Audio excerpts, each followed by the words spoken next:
이행의 항변권 보는데, 자, 요것도 이제 별표 2개 해놓으시고, 자, 단독 문제로는 한 6, 7번 정도 나왔는데, 지문으로 거의 나오기 때문에 그거 중요하다고 생각하시면 돼요. 거의 나온다고 생각하시면 되고, 동시이행 항변권 법조문 한번 읽어보고 가겠습니다. 자, 1번 1항입니다, 이게. 1항. 쌍무계약의 행합해 놓으시고, 상무계약일 때, 뭡니까? 동시이행의 항변권이 적용된다는 얘기입니다. 쌍무계약의 당사 1방은 상대방이 그 채무 이행을 제공할 때까지 자기 채무 이행을 거절할 수 있다. 이 거절할 수 있는 게 뭐라고요? 항변권입니다. 그러나 상대방의 채무가 변제가 있지 아니할 때는 그러하지 아니하다. 자, 그래서 1항의 내용이고, 자, 2항은 이제 좀 이따 설명드리고 하고, 자, 봅시다. 1항의 내용이 이겁니다. 우리가 매매 계약을 하면은 내가 이 부동산을 넘길 테니까 대금은 이렇게 줘야 되죠? 맞나요? 자, 그래서 부동산 넘기는 거하고 대금 지급하는 거는 뭐 해야 됩니까? 동시에 해야 되잖아. 보통 우리가 이렇게 합니다. 5월 1일 날 계약금을 꽂고 5월 15일 날 중도금을 지급하고 6월 1일 날 잔금을 주면서 이전 등기를 하려고 한다 이 말이에요. 하고 있습니다. 자, 그러면 우리가 잔금 주면서 이전 등기 할 때 뭐 해야 됩니까? 동시에 해야 되죠. 여러분 매매 한 번도 안 해봤어요?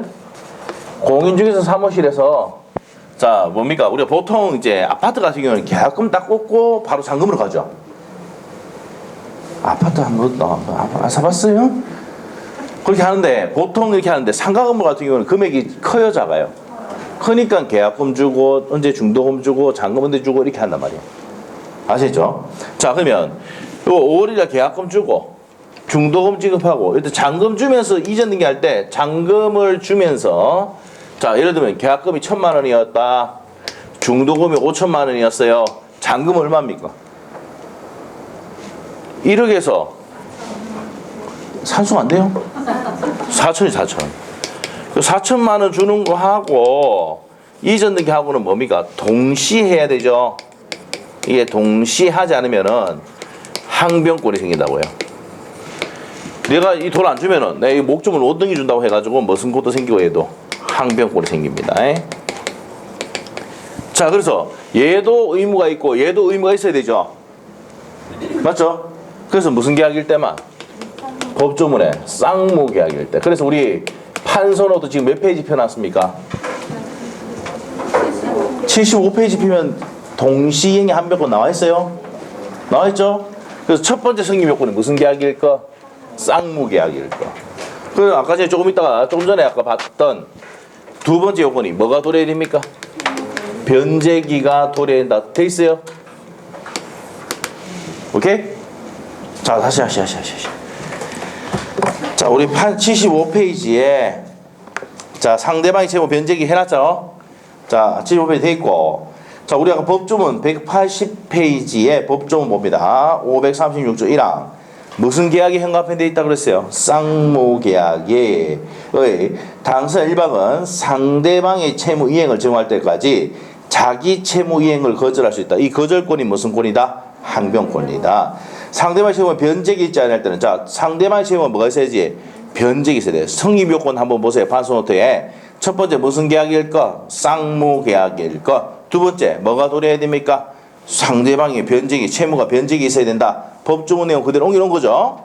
자, 그리고 1방이 이행하지 않으면서 이행을 청구해야 된다. 지도 이행 안 하면서 이행 청구해야 돼. 이럴 때 뭐가 생긴다고? 항변권이 생긴다고요. 맞아요? 그래서 여러분 어떻게 합니까? 자, 자격증을 따면, 공인중개사 자격증 따면 잔금 치를 때 어디서 만납니까? 공인중개사 사무실에서 만나잖아. 그래서 여러분이 공인중개사 자격증 따면은 동시이행 시켜주는 사람 중에 한 명이라. 예? 잔금 입금하세요. 그래서 뭐라 줍니까? 돈 준비됐습니까? 물어 전날 하잖아요. 돈 준비됐습니까? 전화 오죠? 아줌마가, 중개사 아줌마가, 중개사 안 친해요? 예? 자, 나중에 자격증 따면은 여러분이 이제 뭡니까? 자격증 따면은 중개 사무실에 여러분이 이불로 있잖아요. 막 가서 얘기해야 돼. 상담하러 가야 돼. 왜 상담을 가야 됩니까? 뭐 해본 적이 있어야지 상담이 될 거 아니야. 그럼 마치 사는 것처럼 해가지고 가면은 상담할 때, 이 사람 잘하네. 갔다 오면서 뭡니까? 뭐 해야 돼요? 노트에 다 적어놔야 돼. 이 사람이 왜 이렇게 포인트를 가지고 하는구나. 뭐 그런 거 나중에 가르쳐 줄게요. 아시겠죠? 그렇게 해야 된다고. 그래서 연습을 많이 해야 돼. 뭘 연습해야 됩니까? 상담 연습을 많이 해야 된다고. 그 하는 방법은 뭐예요? 상담하러 가는 거야. 알죠? 알겠습니까? 근데 상담하러 갔는데, 거기서 차릴 것 같으면 거기 상담하면 안 되고, 좀 멀리 가가지고, 거기 가서 부딪히면 나중에 난리 나잖아요. 어쨌든 상담했던 사람이 이 사람 그거 했다. 아시겠죠? 네, 나중에. 그럼 만약에 남구 차릴 것 같으면 중구 가서 이제 상담 받으러 가고, 알겠죠? 중구 갈 것 같으면 남구에서 상담 받고, 아시죠? 그래서 메모 탁탁탁 해가지고 해야 돼요. 알겠습니까? 모르겠나? 몰랐어. 난 몰랐어. 하여튼 그건 뒤에 내기고, 따고 난 다음에 다시 할 건데, 자, 하여튼, 여러분이 자격증 따면 이제 무슨 이행하는 사람이에요? 동시 이행하는 거예요. 그래서 이제 전화한다고 매도인 보고는 뭐 합니까? 등기소를 다 두고 내 합니까? 아닙니까? 하죠? 그리고 이제 문자 다 보내잖아. 어떤 서류 준비 떼오라고. 예? 매도인 인감증부 떼오고 뭐 하잖아요. 그런 거 하고, 매수인 보고 뭐 합니까? 돈 준비하고, 니도 뭡니까? 첨부 서류 준비해가지고 이제 니 앞으로 하려면 서류 필요하잖아요. 맞죠? 자, 그렇게 한다고요. 그래서 반드시 무슨 계약입니까? 상무계약이고 변제계약 도래하고 세 번째가 뭡니까? 쥐도 이행 안 하고 이행을 청구하고 상대방도 이행 안 하고 나도 이행 청구하고 이렇게 됐을 때 뭐가 생긴다고? 항변권이 생기는 거야. 그 안에 구체적인 내용은 1월달에 설명할 거예요. 자, 그래서 이제 그렇게 된다는 거 아셔야 돼. 자, 이게 어디냐면은 181페이지 성립요건 1번, 2번, 3번 있습니까? 대가적 의미를 가지는 채무가 존재 옆에다 갈로해서 쌍무계약 얘기하는 겁니다. 쌍무계약을 얘기하는 것이고 양갈로 2번 뭐가 있어야 됩니까? 변제기에 있어야 된다. 그 다음에 3번이 자기 채무 이행 또는 이행 청구를 하자면서 이행을 청구할 때 뭐가 생긴다? 항변권이 생긴다 이 말입니다. 됐어요?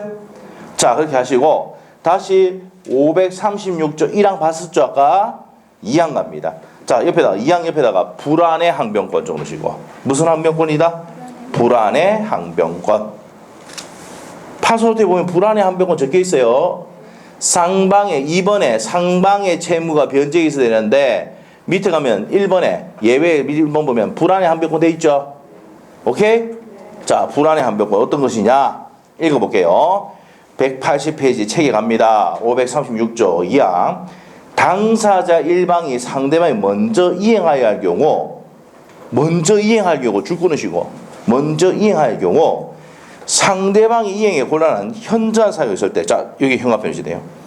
상대방의 이행에 곤란한 현저한 뭐가 있을 때, 사유가 있을 때, 전항 본무가 같다는 얘기는 줄 끊었고 전항 본무가 같다는 얘기는 항변권을 행사할 수 있답니다. 자, 다시 할게요. 상대방에 대해서 먼저 이행하여야 할 경우 상대방이 이행에 곤란한 현저한 사유가 있을 때는 본문과 같다는 얘기는 전항 본문과 같다는 얘기는 항변권 행사할 수가 있다. 됐어요? 자, 그럼 이렇게 해놓고 무슨 말인데? 이게 무슨 말인데? 자, 칠판 보세요. 얘가 이 사람이 매수인입니까? 파는 사람은 뭐랍니까? 이거 이해 안 되면 큰일 납니다. 파는 사람 매도인이고 뭐 사는 사람 매수인, 이건 알죠?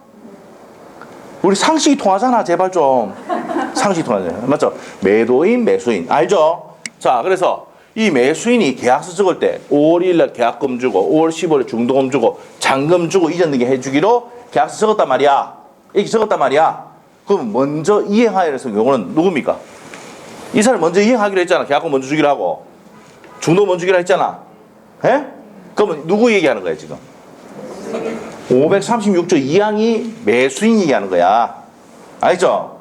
그래서 중도금을 지급하러 갔는데 빨간 딱지 붙이고 채권자 들러버 있고 뭐 이런 상황이야. 그럼 여러분 돈 줄 수 있어 없어? 중도금을 뭐 주죠? 이게 뭐야? 불안의 항변권이야. 현저한 곤란한 사유가 있을 때는 전환 본무가 왔다는 얘기는 거절할 수 있단 말이야. 내가 중도금 들고 왔는데 보니까 빨간 딱지 딱 붙이고 채권자 들러버 있고 뭐 몫이랑 잡히고 이렇게 하고 있는데 이러면 돈 줍니까? 주나 보네. 이게 무슨 항변권이야? 불안의 항변권이야. 못 준다. 그러면 이제 갑이 왜 안 주는데? 이러면 불안의 항변권이다. 법조문 못 외우고 있잖아. 못 외우지 뭐. 내가 외울 수 있지만, 저야 외울 수 있지만 이거 못 외우잖아. 근데 이건 뭔지는 알아야 돼. 무슨 항변권이다? 불안이야. 다 해결해라. 아니면 돈 못 준다. 아시겠죠? 그래서 어디를 밀어야 됩니까? 피치사유를 매도인 쪽으로 몰아가야 돼. 여러분이 매수인 입장일 때는. 알겠어요? 되겠나 모르겠지만 넘어가겠습니다. 아시겠죠? 자, 이렇게 된다고. 자, 그래서 이 사람도 중도금을 먼저 지급하기로, 계약금 중도금 먼저 주기로 한 선의의 의무자를 하더라도, 자, 불안할 때는 항변권 행사할 수 있다 없다? 있답니다. 곤란한 현장 사유가 생기면 이행을 거절할 수 있답니다. 이해됐어요? 네, 됐습니다. 그게 이제 536조의 2항의 내용이다. 됐어요? 자, 됐고. 자, 그래서 동시이행의 항변권인데, 여기서 우리 앞에서 하는 거 복습 한 개 더 하고 갈 거야. 뭘 했냐면은, 저번 시간에 금요일이죠?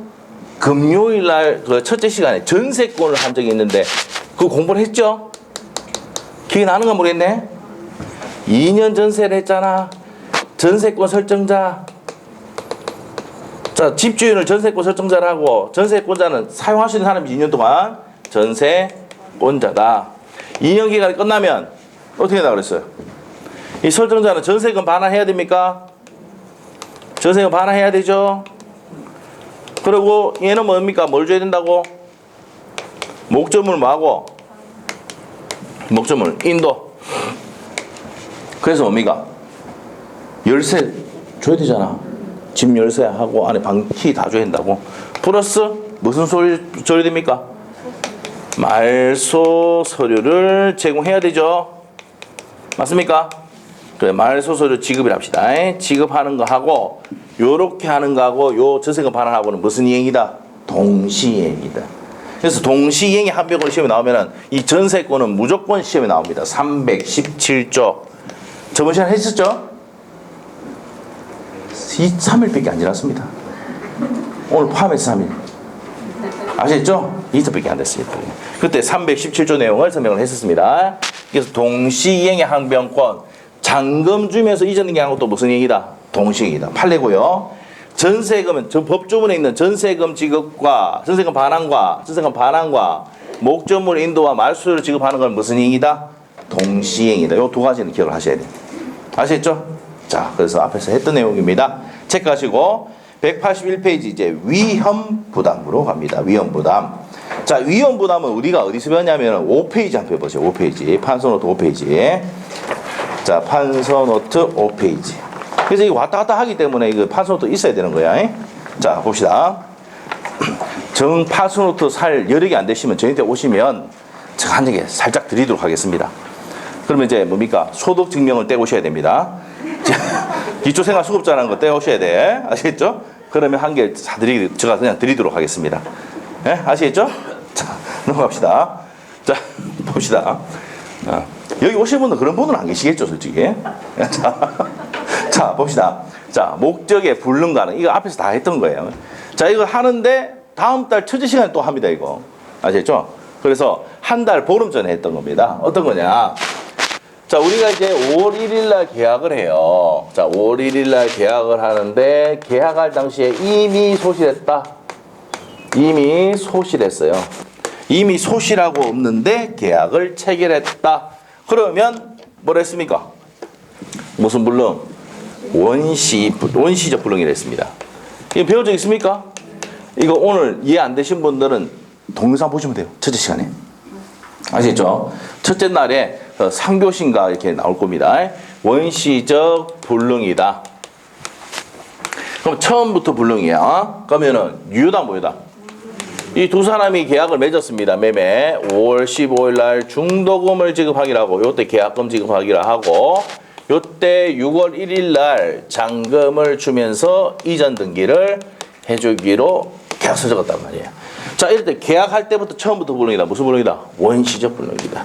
그러면 계약 체결상에 무슨 책임 물을 수 있다고요? 과실 책임을 물을 수가 있다 없다? 있다 했죠? 자, 계약 체결상에 과실 책임 물을 수가 있고 무슨 이익 배상한다고 그랬습니까? 신뢰 이익을 배상합니다.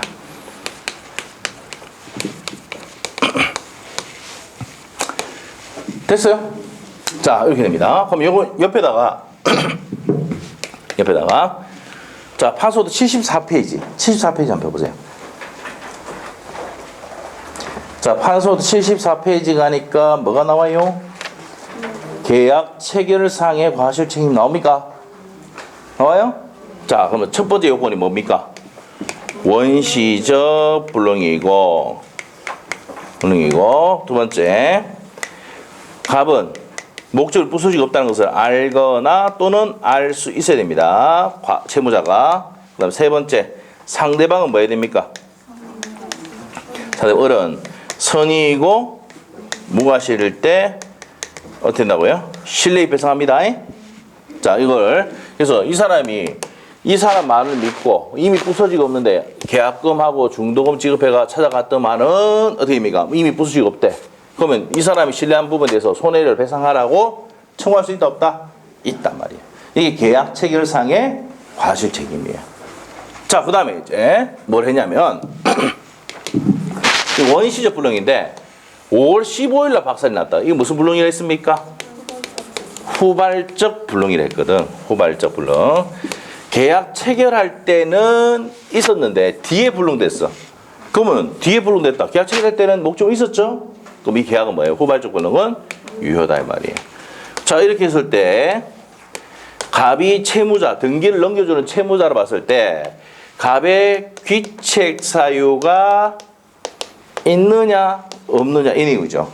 자, 그래서 갑의 잘못으로 박살이 나면 요때는 요거 6월 1일 날 이전 등기가 돼야 안 돼? 잔금 주는데 이전 등기가 돼야 안 돼? 안 되지. 그럼 6월 1일부터는 자기 채무를 이행할 수 있어 없어? 없죠. 채무 불이행이라 했지. 그러면 계약을 뭐 한다 그랬습니까? 해제하고 자, 손배를 청구한다고요. 손해배상을 청구합니다. 자, 이렇게 했고 자, 두 사람이 잘못 없다. 이게 뭐예요? 5월 15일 날 태풍하고 지진 나가 박살났어요. 태풍 지진으로 박살났어. 잘못이 있어 없어? 없지요. 그럼 무슨 부담이라고? 이때 배웠다고 위험 부담이. 알겠어요? 그래서 위험 부담은 77페이지 옆에 적어놔야 돼. 판소도 5페이지에. 77페이지 참조. 자, 이렇게 해놓으시고 위험 부담이 되면 어떻게 된다 그랬어요? 서로 이행을 청구할 수가? 둘 다 잘못이 없잖아. 태풍 지진으로 박살났잖아. 그럼 돈 달라고 할 수도 없고 등기 달라고 할 수도 없다고. 서로 이행을 청구할 수가 있다 없다? 없다. 그렇지만 이미 지급한 계약금은 하지 말고 금액이라 합시다. 금액은 뭐 계약금 포함됩니다.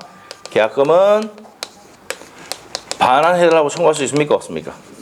있단 말이야. 자, 왜 계약이 없었던 상태로 돌아가니까 이미 지급한 것은 달라고 할 수가 있단 말이에요. 됐나요? 자, 그래서 이제 여기까지 정리하시면 되고 자, 그 다음에 이제 누가 박살냈을 때 이 사람이 등기를 넘긴 사람을 봤을 때 채무자고 이 사람이 등기를 해달라고 하는 채권자야.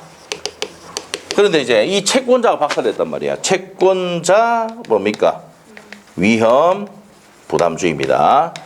자, 채권자 위험 부담주의는 자, 첫 번째가 채권자의 무슨 사유로?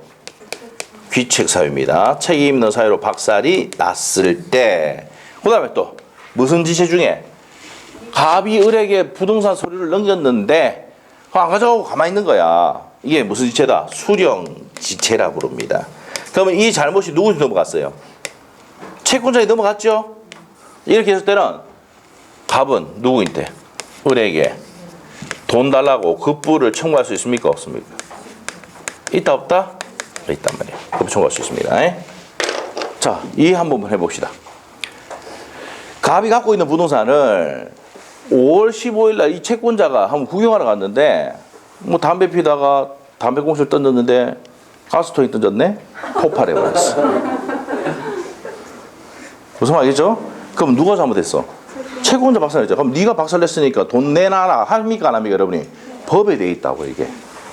누구의 잘못으로? 채권자 매수인이 잘못해가 박살냈을 때는 네가 돈 다 내놔. 네가 박살냈으니까. 할 수 있다 없다? 있다. 이게 538조 내용이라고요. 됐어요? 이 위험 부담이 뭐냐? 537조 내용이고. 아시겠죠? 자, 한번 책 봅시다. 자, 537조 보겠습니다. 쌍무계약 현관변호시고. 자, 우리가 동시이행에 한 것도 무슨 계약일 것? 쌍무계약일 것. 위험 부담 또 무슨 계약입니까? 쌍무계약입니다. 쌍무계약의 당사 일방의 채무가 당사자 현관변호대 당사자 핵심이 어디냐? 책임 없는 사유로 현관변호시고 당사자 둘 다 잘못이 없이 책임 없는 사유 위에다가 예를 들어보면 뭐라고? 예 적어놓고 예 못 적어요. 이게 예야. 예. 알죠?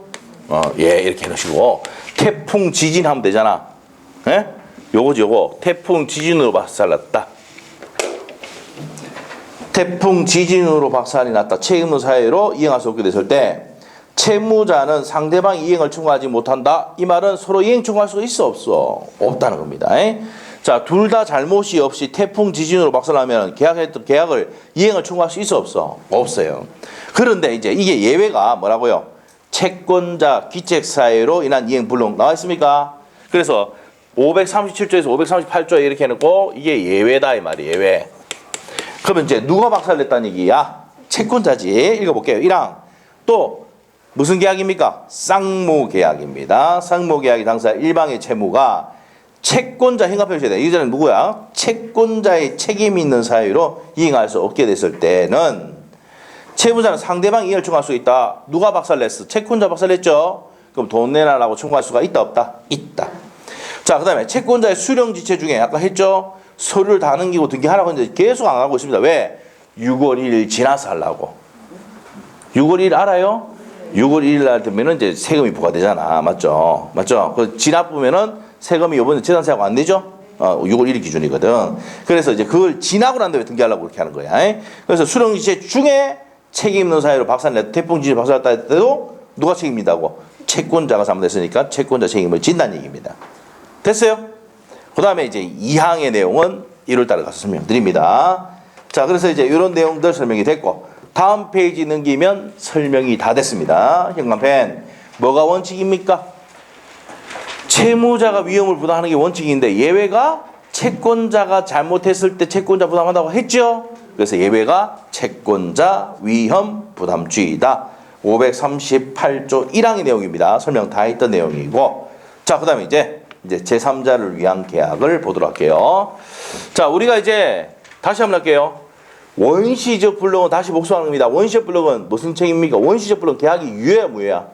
무효고 계약 체결상의 과실 책임을 물을 수가 있다. 5페이지 했죠? 1월달에 다시 합니다. 자, 그 다음에 후발적 불능은 계약 체결할 때는 목적물이 있었는데 뒤에 박살났죠. 그래서 박살낸 놈이 을이 박살내면은 무슨 불이행입니까? 잔금 줄 때 이전 등기 못하잖아. 그럼 이때 6월 1일부 이후로부터 무슨 불이행입니까? 채무 불이행. 채무 이행이 불가능하다고. 채무 불이행. 그러면 나오는 게 뭐예요? 계약 해제와 손배입니다. 아시겠죠? 자, 그런데 태풍 지진으로 박살났을 때는 어떻게 되는데? 둘 다 잘못이 없죠. 계약 맺었는데 계약 맺고 난 다음에 55일 날 태풍 지진이가 박살났다고. 그럼 둘 다 잘못이 없잖아. 그럼 서로 이행 청구할 수 있어 없어? 없다는 게 537조 내용이었죠. 자, 그렇게 하고 근데 이미 지급한 계약금은 어떻게 됩니까? 달라고 할 수가 있다는 내용 체크하시고. 그리고 이제 박살낸 놈이 누가 박살냈다고 뒤에? 채무자 위험 부담주의가 원칙인데 예외가 무슨 예외다? 채권자 위험 부담주의. 채권자 박살냈어요. 수령지체 중에 박살났어. 이럴 때는 위험이 누가 잘못한 겁니까? 채권자가 잘못한 거지. 그러면 갑은 을에게, 채무자는 채권자에게 네가 박살냈으니까 돈 달라고 청구할 수가 있다 없다? 있단 말이에요. 이거 안 가리켜도 이렇게 됐을 때 여러분이 매수인에게 가서 네가 박살냈으니까 돈 내라고 합니까 안 합니까? 안 할 것 같아요. 합니다. 쫓아가서 합니다. 아시겠죠? 법은 없어도 여러분 뭡니까? 법이 있는 것 같이 막 합니다. 맞죠? 근데 이제 자신 있게 해도 돼. 왜? 법에 있으니까. 아시겠죠? 누가 박살냈다고 내 거를? 채권자 박살냈어. 돈 내놔. 네가 박살냈으니까. 할 수 있다 없다? 있다. 잘 돼 있죠 이게? 미국 이렇게 확실하게 돼 있습니다. 자, 이게 뭡니까? 채권자 위험 부담주의에 관한 내용이다.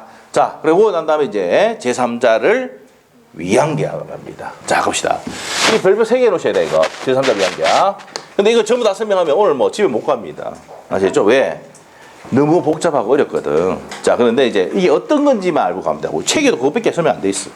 자, 그래서 제3자를 위한 계약은 별표를 3개 해놓으시고 중요한 내용이다. 어떤 내용이냐? 자, 보겠습니다. 이런 경우입니다. 내가 이 부동산을 니한테 넘길 테니까 대금 1억은 우리 아버지 주세요, 와이프 주세요 할 수 있습니까? 없습니까? 있죠? 자, 내가 보험을 가입하고 난 다음에 내가 죽으면 우리 와이프 주세요 할 수 있습니까? 없습니까? 있죠?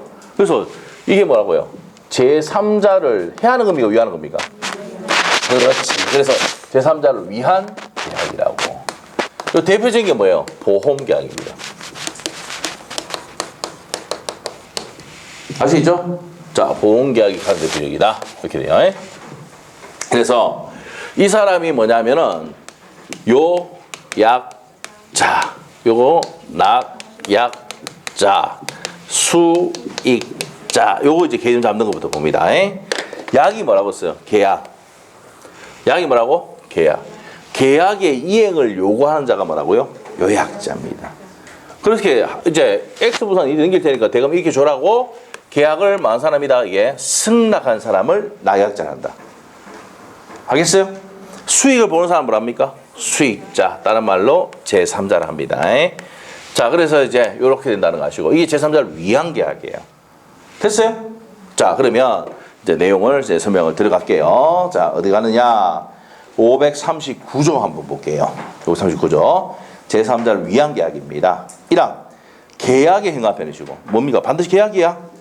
계약에 의해서 당사자 일방이 제3자에게 이행할 것을 약정할 때 제3자에게 이행할 것을 약정한다. 제3자 약관이 있을 때 그 제3자는 채무자에게 직접 이행을 청구할 수가 있답니다. 자, 여기서 채무자가 누구야? 이 사람이 채권자야. 이 사람이 채권자니까 계약 이행을 요구할 수 있는 사람이고 이 사람은 승낙했으니까 이행해야 되지. 그럼 이 사람은 뭐예요? 채무자입니다. 그래서 낙약자를 뭐라 한다? 채무자. 그러면 채무자 위에다가 뭐라 적어놔야 돼? 낙약자. 됐어요? 낙약자 해주셔야 돼. 자, 그러면 이제 여기 보시면 다시 한번 볼게요. 539조. 계약에 행합해놨죠. 계약에 의해서 당사자 일방이 제3자에게 이행할 것을 약정했다. 그러면 약정을 해서 제3자에 주기를 한 약정을 했다고. 그 제3자는 누구인데? 채무자가 누구야? 낙약자에게 이행을 청구할 수 있는 거야. 자, 그러면 2항. 전항의 경우에 제3자 권리는 그 제3자가 채무자에 대해서 계약 이익을 받을 의사표시를 한 때, 자, 주구시해야 돼. 계약의 이익을 받을 의사표시가 다른 말로 수익의 의사표시입니다. 계약의 의사표시를 할 때, 무슨 의사표시를 할 때?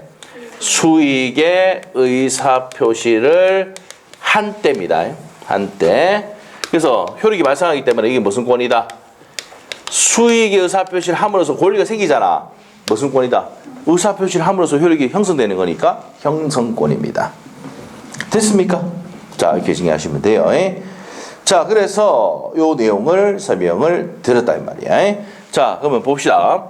우리 판서 노트는 몇 페이지 펴야 됩니까? 78페이지죠? 또 필기할까 싶어가 그림 또 다 있습니다. 맞죠? 그림 그릴 필요도 없고 그림 다 있으니까 그냥 적기만 적고 듣기만 들으면 되지. 자, 그래서 자, 그림 보시니까 제3자를 위한 계약이 성립하기 위해서는 첫 번째 뭐가 있어야 됩니까? 계약이 있어야 되지. 각각의 계약이 있어야 되고 두 번째가 뭡니까? 제3자에게 주겠다는 약관이 있어야 되지. 제3자 뭡니까? 약관이 있어야 된다고. 자, 이렇게 이제 있으면 우리가 법 좀 봤지만은 성립합니까? 안 합니까? 성립을 한단 말이에요. 이해됐어요? 많이 됩니다. 자, 그래서 요런 내용입니다. 그러면 수익을 받는 사람을 누구 합니까? 수익자. 자, 요걸 하는 사람이 요약자. 이 사람이 낙약자. 낙약자를 다른 말로 말한다? 채무자랍니다. 자, 그러면 책을 한번 봅시다. 자, 제3자를 위한 계약이란 이러한 계약 당사가 아닌 제3자로 하여금 직접 계약으로부터 생긴 권리를 취득하게 한다. 자, 줄 것이어야 돼. 제3자로 하여금 직접 계약으로 생긴 권리를 취득한다. 그 목적이라는 계약을 말한다. 그래서 즉 계약으로도 생기는 급부초원권 당사가 아닌 누구에게 취득하도록 하는 거다? 제3자에게 취득하는 경우. 자, 보세요. 이 시험에 잘 내는 이유가 뭘까? 보험계약 이렇게 할 수도 있고 내가 이 부동산 임대 줄 테니까 우리 아버지에게 월세 주세요 할 수도 있습니까? 없습니까? 있잖아. 맞아요? 내가 죽으면 우리 와이프한테 돈 주세요 할 수 있습니까? 없습니까? 있죠. 맞죠? 자, 그러면 이런 계약들이 많아 안 많아? 많잖아. 내가 이 사람에게 채무 관계가 있는데 자, 내가 이거 팔 테니까 이 돈을 우리 채권자에게 주세요 이렇게 할 수도 있죠. 맞죠? 그거 많이 해 안 해? 많이 하니까 많이 낸다고 매년 낸다고. 알겠죠? 자, 그러면 여기서 이제 시험의 첫 번째 포인트 가장 중요한 거는 얘가 계약을 해제나 취소할 수 있을까가 시험의 포인트다고. 이게 시험에 가장 정답으로 많이 나왔던 거야. 된다 안 된다? 왜 안 됩니까? 계약 당사자가 아니거든. 당사가 아니라고. 자, 보세요. 계약 당사자는 누구야? 갑을이죠. 갑이 을에게 이렇게 줄 테니까 주라고 했잖아. 얘는 단순히 뭐만 보는 사람이야? 수익만 보는 사람이야. 근데 얘가 있잖아요. 가서 계약 해제할래? 안 줘가지고. 그러면 얘 둘이가 얘 째려봅니다. 그러면 니는 찌그러져 있으라고 한다고. 알겠죠? 왜? 계약 당사자가 아니니까 네가 관여할 수가 없다고. 니는 뭐만 해라고? 수익만 받으라 이 말이야. 알겠어요? 그래서 시험 문제 첫 번째 우리 제3자를 위한 계약 딱 나오면은 이때까지 정답으로 가장 많이 나왔던 게 이거야. 계약 해제할 수 있습니까? 없어요. 취소할 수 있습니까? 없다. 이게 시험 포인트라. 알겠죠? 그 말고 이 인페이 막 해놨지요? 판소노트 해놨잖아. 그거 알아야 돼. 그거는 언제 하냐? 1월달에 다 해줍니다. 가장 중요한 건 요거라도 제발 좀 기대하면 돼. 이 사람이 계약 당사자가 아니기 때문에 계약 해제나 취소할 수 있다 없다? 없다가 포인트라고. 자, 그러면 제3자를 위한 계약은 두 사람 각각 을의 계약에서 제3자에게 수익해 주겠다, 권리를 주겠다라고 약정함으로써 약관을 쓰면서 승립한다 이 말이야. 됐죠? 그래서 계약을 이행을 요구하는 사람은 뭐라 한다? 요약자라고. 계약의 이행을 할 의무가 있는 사람은 뭐랍니까? 낙약자라고. 수익받는 사람을 수익자라고 한다고. 가장 중요한 건 뭘 별표해놓고 수익자가 계약을 해지하거나 취소할 수는 없다. 왜? 계약 당사자가 아니기 때문이다. 판소도 그렇게 돼 있죠? 다 해놨습니다. 자, 이렇게 정리하시면 돼요. 자, 그래서 이제 밑에 한번 보세요. 예컨대 한번 볼게요. 자, 182페이지에 예컨대 갑이 소유하고 있는 부동산을 을이 매매 계약을 체결하면서 대금은 을이 아들인 병에게 지급하기라는 경우. 아들이 잘 안 주는데 아들 예를 들었네. 자, 보통 내가 이렇게 계약하고 나는데 아버지 주세요 이렇게 하는 경우 많지요. 이렇게 한다. 뭐 이렇게 했을 때 제3자를 위한 계약이다 이 말이야. 3번 내용 나옵니다. 요약자가 누굽니까? 감. 을을 뭐랍니까? 낙약자라고 병을 수익자라 한다 이 말이야. 제3자 수익자. 자, 그 다음에 또한 이 경우에 각각 을과의 관계는 보상관계. 이건 무슨 관계를 한다? 보상관계. 자, 판소노트에 보시면 보상관계가 적혀있어요? 아, 그 밑에다 위에 적혀있잖아 여기. 여기 있죠? 여기. 찾았어요? 찾는 게 힘들어. 알고 있어요. 찾는 게 힘들어. 자, 그 다음에 요거 설명할게요. 대가관계. 자, 여기 각과 병과의 관계는 무슨 관계를 한다? 대가관계라고 한다. 요 두 개 관계를 이제 설명한 게 있는데 요 내용은 1월달 합니다. 그래서 각과 을과의 관계는 무슨 관계라고? 보상관계 옆에다가 기본관계라고 적어놓으세요. 자, 그래서 29회 때 시험에 기본관계라고 나왔어. 말을. 보통 보상관계라고 하는데 기본관계로 말 바꿔서 냈어요. 그 가균주 교수에는 보상관계가 되어 있고 허영 교수님한테는 기본관계가 되어 있어요. 허영 교수가 연대 법대 교수거든요.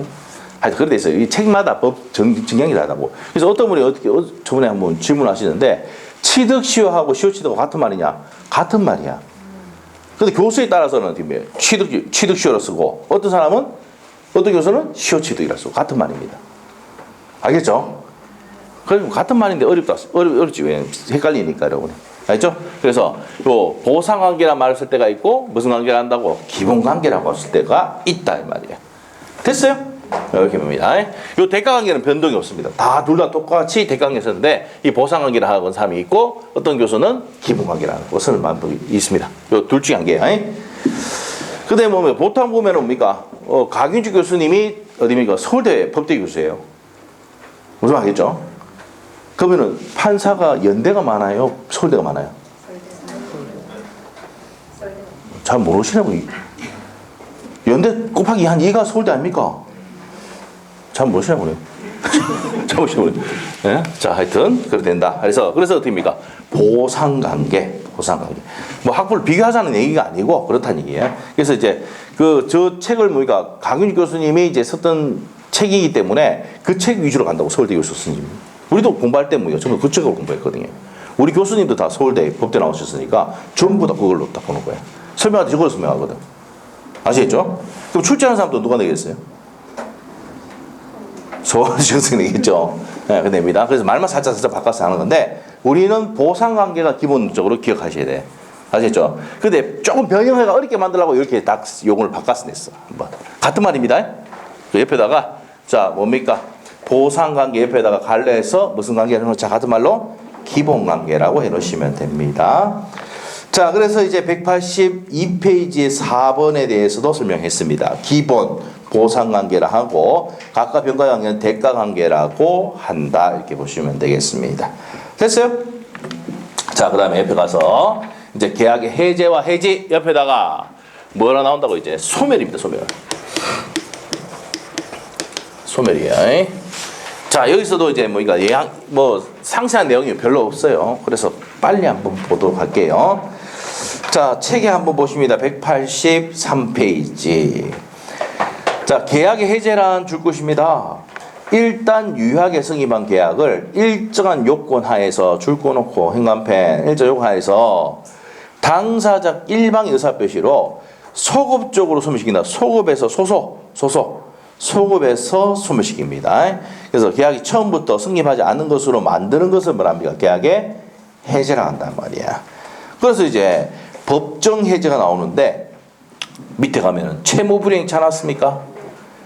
채무불이행 행간펜이시고 그러면 채무불이행이 있을 때 법정 해제가 된다고요. 자, 여기 와서 한번 봅시다. 이쪽 와보세요. 자, 여러분이 계약서 적을 때 5월 1일 날 계약금을 주고 5월 15일에 중도금 주고 6월 1일 날 잔금 주면서 이전되게 한다고 계약서 적었어요.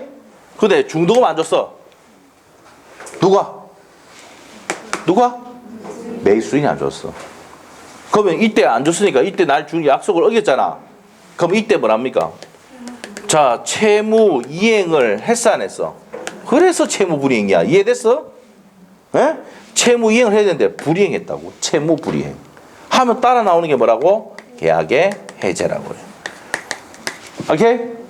자, 그래서 이제 요때는 이행을 뭐하고 있는 겁니까? 지체라고 있죠. 맞아요? 이행 지체라고 있지?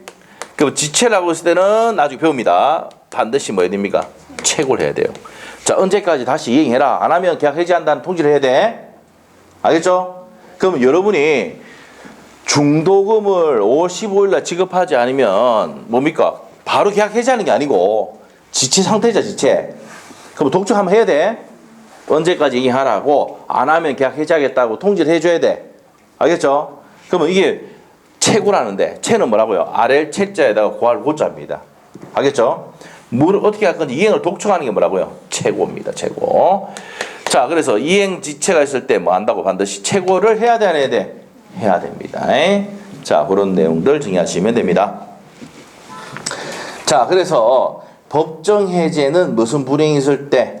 채무 불이행이 있을 때. 그래서 밑에 채무 불이행이라 나오잖아요. 채무자가 채무를 부담하고 있음에도 그 책임 있는 사유로 고의 또는 과실로 이행을 못하는 경우를 말합니다.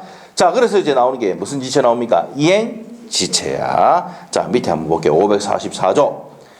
당사자 일방이 채무를 이행하지 아니할 때는 상대방은 상당 기간을 정하여 이행을 최고할 수 있고, 자, 여기 줄 거에 대해 상당한 기간을 정해서 최고의 행간편이시고, 그 기간 내에 이행하지 아니할 때는 계약을 말 수 있다, 해지할 수 있다.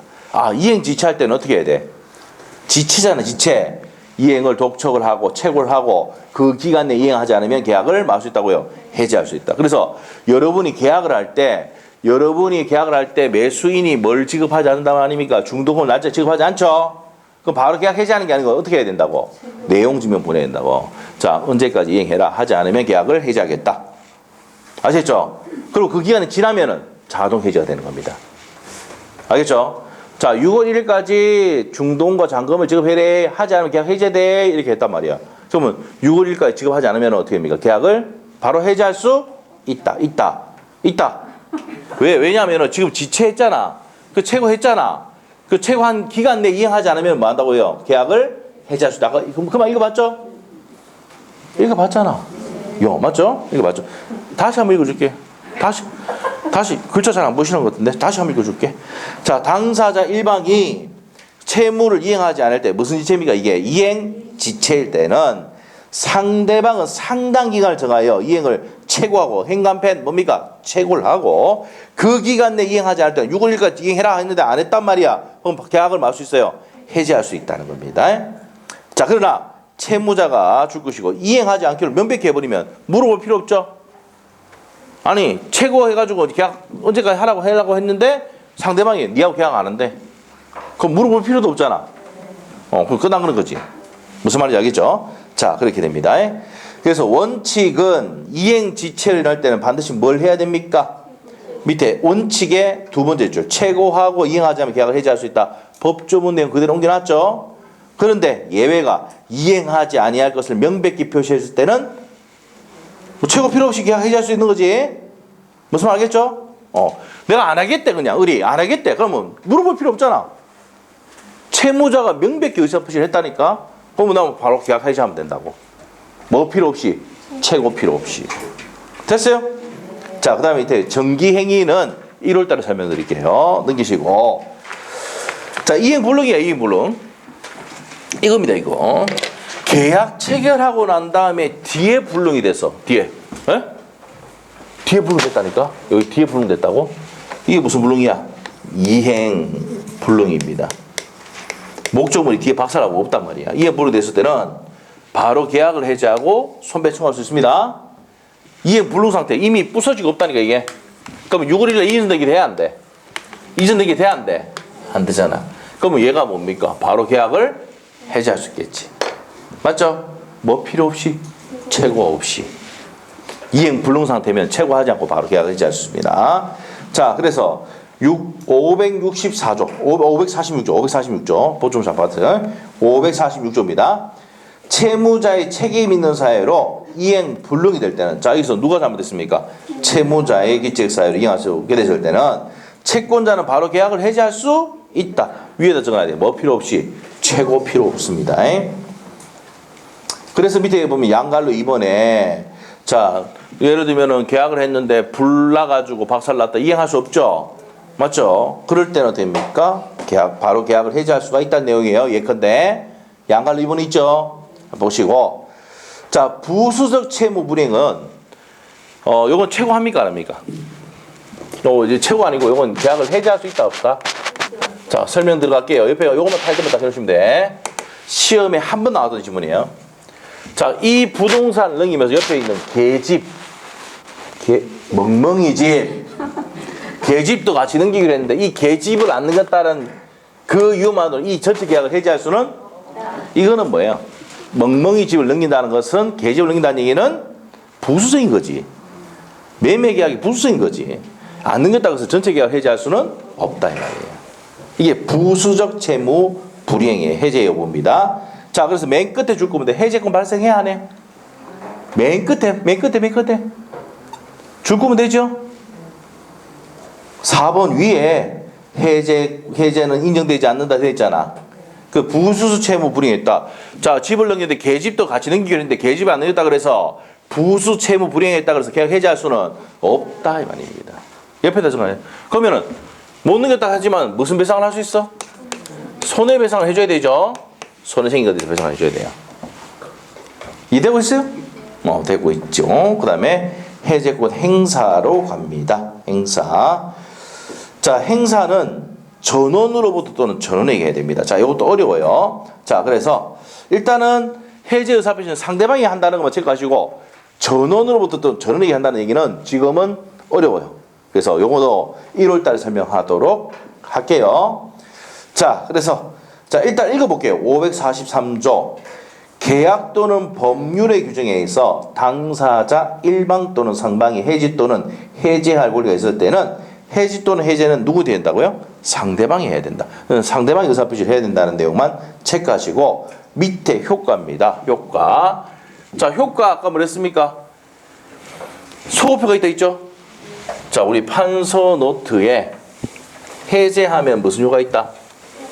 소급표가 있습니다. 자, 그래서 우리 판서 노트는 몇 페이지냐? 81페이지인가 그렇죠? 81페이지. 타이틀만 다 기억하면 돼. 자, 그래서 무슨 효과가 있다? 소급표가 있고요. 자, 그리고 무슨 회복해야 됩니까? 원상 회복. 계약이 소급에서 없었던 상태로 돌아가니까 무슨 회복해야 됩니까? 원상 회복해야 돼. 자, 그러면 원상 회복 설명드리기. 자, 일로 와보세요. 지금 이 부동산 누구한테 와 있어? 은희한테 와 있죠? 얘는 대금 가지고 있죠? 계약 해지하면 어떻게 된다고? 대금 돌려줘야 되지? 목적물, 원물 반환해야 되지? 이게 판소부터 보세요. 뭐라 되어 있습니까? 자, 밑에 가셔가지고 밑에 이행 후 나옵니까?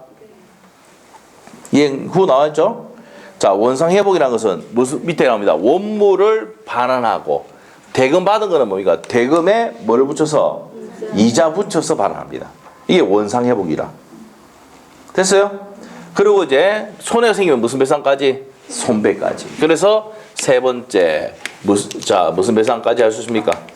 손해배상까지 청구할 수가 있다. 이게 효력이라고. 자, 취소하면은 해제하면은 취소와 같이 무슨 효과가 있다? 소급표가 있습니다. 취소급표 들어봤습니까? 취소급표 들어봤어요? 취소하면 소급에서 무효가 된다. 들어봤어요? 자, 그리고 여기 해제하더라도 계약 해제하더라도 소급에서 뭡니까? 효력이 없는 것이 됩니다. 그래 돼서 무슨 회복해야 된다고요? 원상태로 회복해야 된다. 원상 회복은 뭐라고? 원물을 반환하고 대금 받았을 때는 대금에 이자 붙여서 반환하고 내가 손해 생긴 것에 대해서 손해배상 해줘야 돼? 안 해줘야 돼? 해줘야 됩니다. 자, 이게 뭐라고요? 동시행입니다. 원상 회복하면서 손해배상할 때 무슨 이행이다? 동시에 이행해야 됩니다. 자, 이렇게 정리하시면 돼요. 자, 그러면 이제 밑에 봅니다. 184페이지. 계약의 소급적 실효 나옵니까? 자, 그래서 모든 해제로 인한 모든 소급적으로 소비를 한다까지 줄 것이면 됩니다. 됐어요? 자, 그리고 이제 옆에 가서 해제하더라도 제3자 권리를 해하지 못한다. 요거 1월달에 설명드립니다. 그 다음에 무슨 회복해야 된다 했습니까? 원상 회복해야 된답니다. 그래서 원 상태로 돌려야 된단 말입니다. 자, 그래서 이제 동그라미 2번 뭐를 불문하고 선악을 묻지 않고 받은 것 전부를 상대방에 반환해야 되는데 됐습니까? 그 다음에 2번이 그 내용이고 4번에 하사 빼놓으시고 4번에 대금을 반환할 때는 받은 날로부터 이자가 상한다고 했지요. 네, 그거 보시면 되고 그리고 무슨 배상까지 해야 됩니까? 손해배상 바로 밑에. 자, 해지와 해제는 손해배상 청구에 영향을 미치지 아니한다 이 말입니다. 그래서 자, 손해배상 청구할 수 있다라고 하시고 그 밑에 내용 지금 안 봐도 됩니다. 자, 그 다음에 해지입니다. 해지. 자, 해제는 뭐예요? 소급표가 있고 원상 회복인데 손해배상인데 해지는 우리 지금 판서노트 몇 페이지 펴놨습니까? 81페이지 위에 해놨죠. 자, 요거는 해지는 장래효입니다. 원상 회복이 아니고 손상회복입니다. 하고 손배는 됩니다. 둘 다 공통점. 이게 해지의 효과입니다. 뭐의 효과다? 해지의 효과. 해지의 효과. 자, 우리가 해지하는데 대표적인 게 뭐예요? 해지가 고용계약입니다. 고용계약. 지금 고용계약이 문제가 많이 생기고 있죠, 지금. 자, 계속 가면 안 되는. 저는 개인적으로 뭡니까? 이거를 3단계 빨리 해가지고 한 2주 동안 바짝 이렇게 하고 취합해야 되는데 질질거리니까 지금 자영업자 더 미치는 거죠. 저는 그렇게 생각합니다. 뉴질랜드 보니까 뉴질랜드는요, 딱 몇 명 발생하니까 바로 그냥 봉쇄를 해버리더라고. 봉쇄해버려요. 그 뉴질랜드 지금 마스크 씁니까, 안 씁니까? 안 써요. 벌써 끝났어요, 걔들은. 벌써 끝났어. 뉴질랜드는 아예 그거 안 해. K 방역 아니고 뉴질랜드 방역을 해야 돼. 그래가 2주 동안 딱 하고 난 다음에 지금 모든 자영업자 경기 다 돌아가고 있습니다. 그렇죠? 그렇게 하고 있어요. 그러니까 지금 뭐냐면 질질 끄는 게 아니고 경기가 안 좋다는 게 지금 이렇게 질질 끄는 게 뭐예요? 경기를 더 안 좋게 하는 겁니다. 여러분이 그 뉴스 봤는지 모르겠지만 문재인 대통령 그 아드님이 그 전시한다며요. 그러니까 이제 댓글이 막 나오기 시작하는 거야 이제 댓글에 보니까 저 아들 23일까지니까 그때까지는 3단계 안 올릴 기다.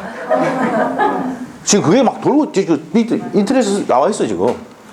유튜브에는 지금 그거 막 가고 있어요 계속. 아들이 지금 전시한대요. 이 시국에 전시한대. 작품이 8개인가 그러는데 작품이 좀 많으면 또 몰라. 8개밖에 안 돼. 막 비판하는 건 아니지만은 좀 그렇다 이 말이에요. 내가 봤을 때는. 맞죠? 그리고 지금 그거 갖고 계속 비판하고 있잖아 사람들이. 그건 알고 있죠 여러분? 검색해보면 다 뜨더라고. 그러니까 이제 한숨이 나오는 거죠 지금. 빨리 그걸 해가지고 빨리 끝내버리면 좋은데 지금 이게 질거니까 문제 생기는 거예요. 더 나오고. 맞죠? 저 생각입니다. 저 생각. 근데 수업은 끝나고 해야 되죠. 우리는 24일부터 해야 돼. 맞죠? 서울은 보니까 이제 5인 이상 안 되더라고 이제.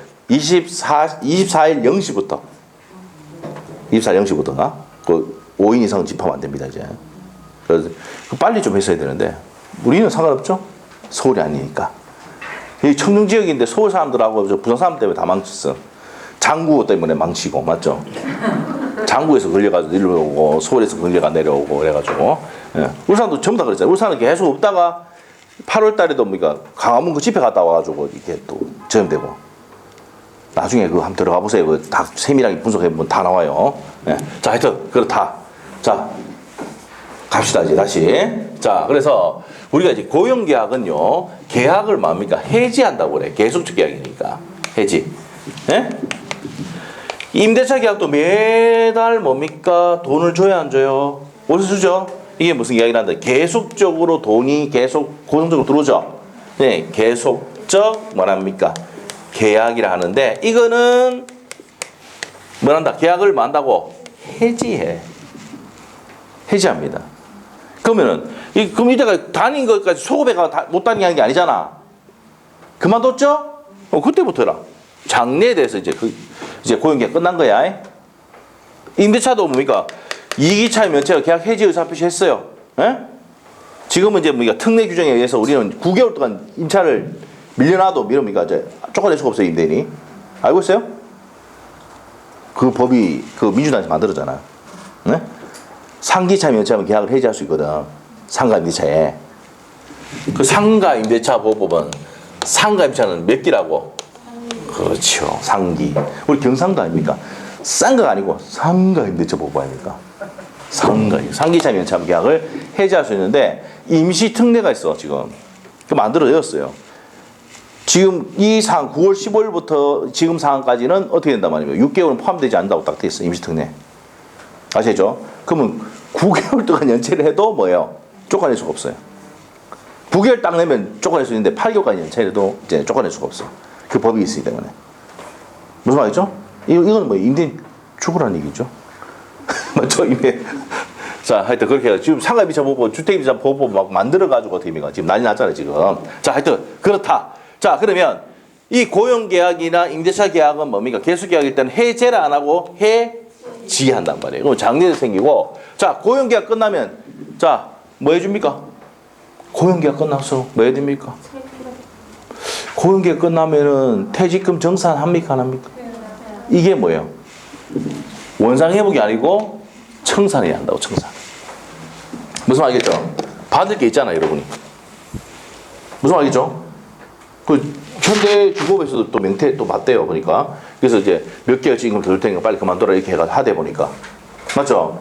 청산해야 돼. 그래서 우리가 청산해야 됩니다. 청산 의무.